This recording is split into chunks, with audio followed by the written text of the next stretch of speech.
तो इस जगत को महापुरुषों ने भवाटवी कहते हैं। भवाटवी का मतलब वन। इसी तरह ही किसी वन में अचानक आग लग गई, वन के पास रही, जंगलों में वैसे अरण्य काष्ठ करके अरण्य का एक वृक्ष रहता है, तो वृक्ष का एक दूसरे का रगड़ होने से आग उसमें से पैदा होता।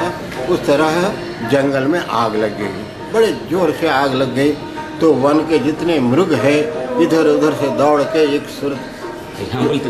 सुरक्षित जगह में पहुंच गए। हजारों वन मृग, उसमें शेर, सिंह, हाथी, घोड़ा, हरिण और खरगोश और छोटे बड़े जंगली सूअर, गेंडा इत्यादि सब वन मृग एक सुरक्षित जगह में आकर के आश्रय लेकर वहाँ अपने प्राण रक्षा के लिए बोलते जाइए, प्राण रक्षा के लिए सब एक जगह आश्रय लिया। उसमें एक हाथी है, हाथी का शरीर बहुत बड़ा रहता है, तो उसको खड़े जब है उसके नीचे जो पैर के नीचे कितना एम्प्टी प्लेस है, वो एम्प्टी प्लेस पे सैकड़ों खरगोश सब उधर आश्रय लिया, लेके एक दूसरे के ऊपर चढ़ के चिप लेता है। तो उसमें एक छोटा सा खरगोश बच्चा, उसको कहीं खड़े होने का जगह स्थान नहीं मिला, तो इधर उधर किसी हरिण के ऊपर कभी चढ़ जाता है, कभी किसी के ऊपर, तो ऐसा करने से फिसल जाती है। इधर उधर वो दौड़ लगाती, देखता कहीं जगह मिलता नहीं, इधर टटोलता, तो जगह नहीं मिले तब हाथी जो खड़ी है उसको अचानक एक मच्छर कुछ काटा है पैर में, सामने के पैर में, तो सामने का पैर जरा से ऐसा बेंड किया। अब माता जी के पास बैठ के बोलते रहिए। बेंड किया, बैठिए माता जी के पास बैठिए आप दोनों। बेंड किया, उतने में वो खरगोश बच्चा देखा है जगह खाली हो गया, तो उधर जाके हाथी देखते जब मच्छर काट दिया अपना खा लिया, तो पैर नीचे रखने देखता तो नीचे बच्चा है। तो पैर नीचे रखने से बच्चा मर जाएगी, इसलिए मैं जितना हो सके मैं सहन करूँगा। ऐसा करके सहन वैसे पैर ऊपर का ऊपर ऐसा रख गया था, तो रख के तो इस तरह वन में इतना जोर और शोर से आग चलता रहा, साई तो आग चलती रही, तो आग कभी बंद हुए नहीं। इस तरह 3 रात और 3 दिन लगातार आग का प्रकोप रहा। 3 दिन के बाद में आग जब शमन हुआ तो मृग अपने अपने 3 दिन भूखे प्यासे रहे, तो अपने अपने खाने पीने की व्यवस्था में सब प्राणी मृग वन्य मृग चले गए। तो हाथी देखा नीचे खरगोश बच्चा है या नहीं, तो देखा खरगोश बच्चा भी नहीं, तो वो हाथी धीरे धीरे से पैर नीचे रखा। रखने से क्या हुआ, 3 दिन तक वो पैर ऊपर रहा ना, रक्त का संचार उसका बॉडी का पूरा बंद हो गया। जैसे पैर नीचे रखा, पैर गिर गया। गिर जाने से क्या हुआ, चोट, बहुत जोर का चोट लगा माथा में, और उधर ही उनका प्राण मंगेरू उड़ गया।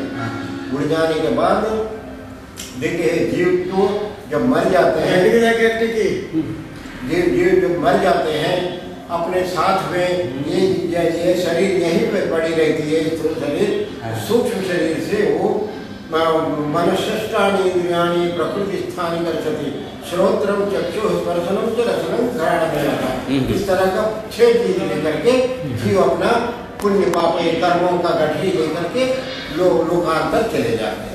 तो उस गाजराज का जीव कहाँ चला गया, ये 3 दिन तक तपस्या किया है ना, वो 3 दिन का तपस्या का फल स्वरूप उनको स्वर्ग का तपोलोक मिल गया। ब्रह्मलोक से खाली एक ही है तपोलोक। तपोलोक में उधर में दिव्य भोग, हजारों लाखों करोड़ों वर्षों का वहाँ अवधि रहता है। तो वो हाथी का जीव वहाँ वो भोगता था, वो देखा, तो वहाँ इस पोस्ट में जाने से जब अजामिल 300 ज्ञान लोगों का प्राप्त रहता है।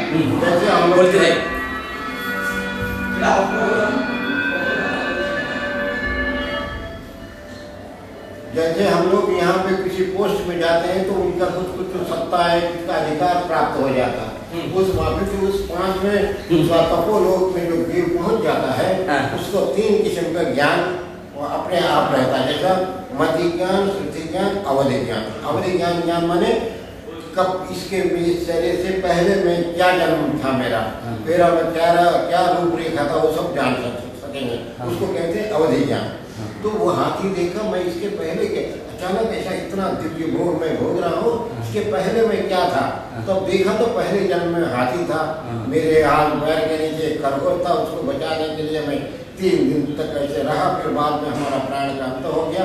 तो उसके फल स्वरूप आज मैं इस स्वर्ग में आया। तो चलो जैसा वो कष्ट जैसा टल गया, दुख का दिन टल गया, यहाँ सुख में आया मैं।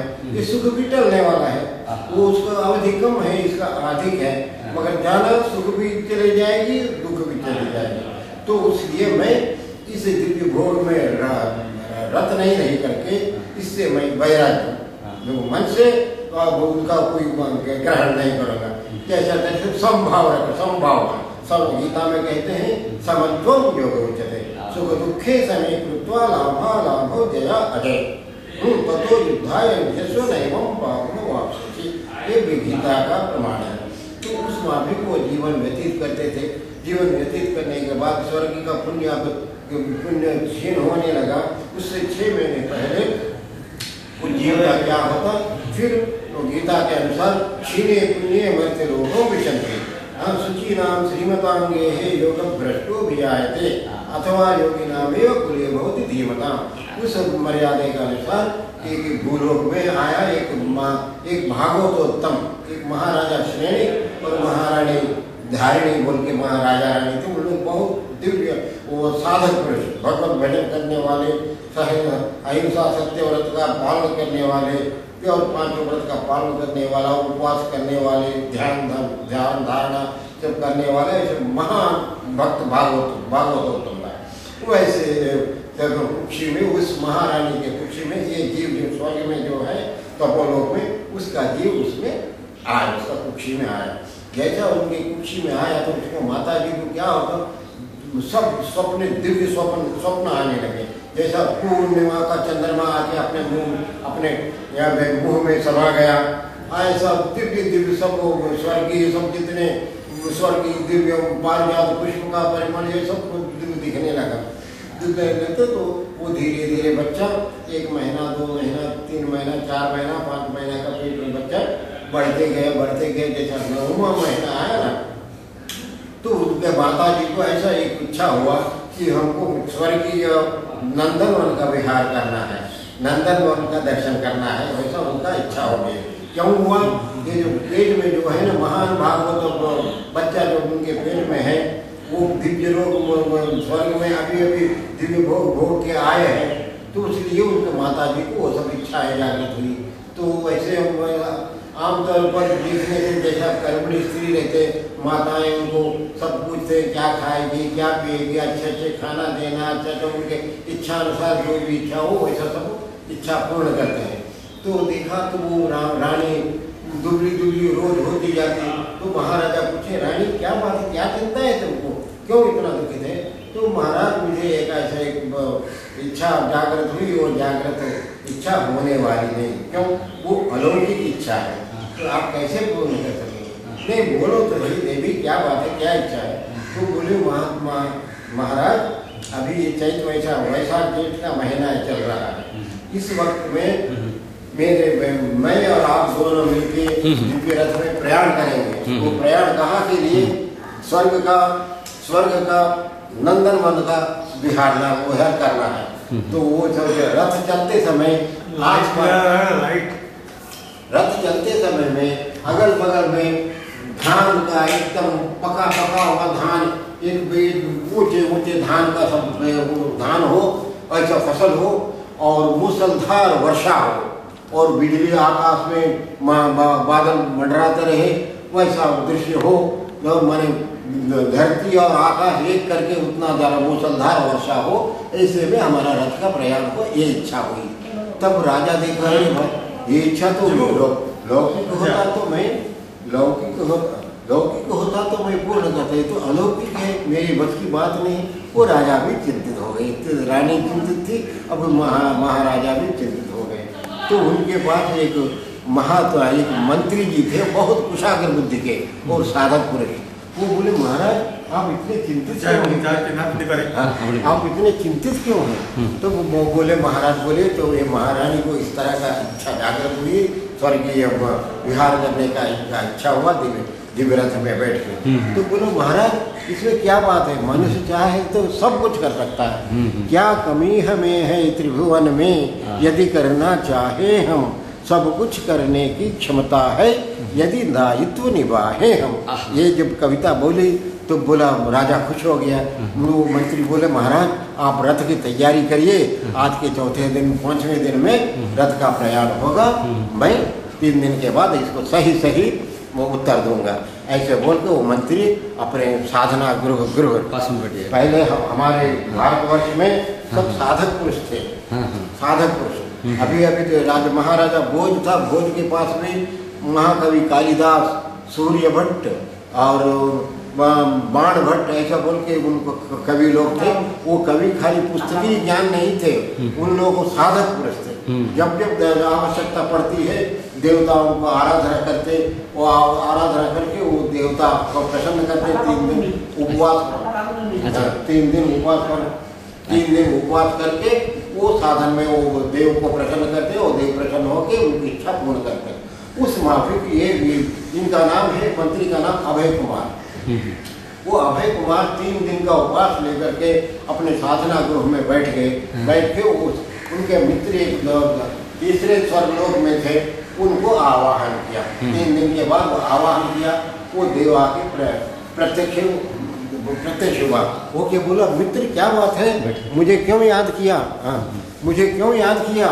तो बोला देखो मित्र, हमारी महारानी का ऐसा इच्छा जागृत हुई, स्वर्गीय नंदनवन का विहार करनी है, और विहार करते समय में अभी चैत्र वैशाख जेठ का महीना चलता, इस वक्त में मूसलाधार वर्षा हो, आकाश और धरती एक साथ कर दे, इतनी सारी वर्षा हो, अंधेरा बादलों का अंधेरा छाया हुआ हो, अगल बगल में जहाँ देखो खेत एकदम बड़े बड़े पूजे खेत का फसल हो, ऐसा उनकी इच्छा है।